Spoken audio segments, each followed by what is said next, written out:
சொந்த ஊரில் உள்ள வீட்டில் நம்ம ரூமில் வந்து ஏசி போடலான்னு ரொம்ப நாளாக பிளான் பண்ணிகிட்டே இருந்தோம். பட் அது முடியவே கிடையாது. இந்த டைம் ஊருக்கு போனப்பயும் வந்து அங்கே ஷோரூமில் புக் பண்ணியிருந்தோம். அப்போ எல்ஜி வந்து அவைலபிளாக இல்லை. பட் எங்களுக்கு எல்ஜி தான் வேணும்னு சொல்லிட்டு இருந்தோம். ஸோ இன்றைக்கி வந்துடுச்சு அப்படின்னு சொன்னாங்க. அதனால் ஊருக்கு போயிட்டு சரி இன்றைக்கி ஃபிக்ஸ் பண்ண ஆள் வந்துடுவாங்க, அந்த வேலையை வந்து முடிச்சுட்டு போயிடலாம் அப்படின்னு சொல்லிட்டு சடன் பிளானாக வெனஸ்டே மார்னிங் வந்து கிளம்பி வந்துட்டோம்.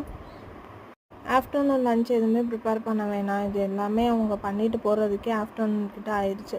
அதுக்கு மேலே க்ளீனிங் ஒர்க்லாம் இருந்ததுன்ட்டு பிரியாணி அப்புறம் ஃப்ரைட் ரைஸ் இது எல்லாமே வாங்கிட்டே வந்திருந்தோம். வரும்போதே நல்லா சாப்பிட்டுட்டு தூங்க வேண்டியதுதான். எனக்கு இன்றைக்கி வந்து ரொம்ப ஹாப்பியான மூமெண்ட். அதை என்ஜாய் பண்ணுறதுக்காகவே வந்து சாப்பிட்ட மாதிரி இருந்தது.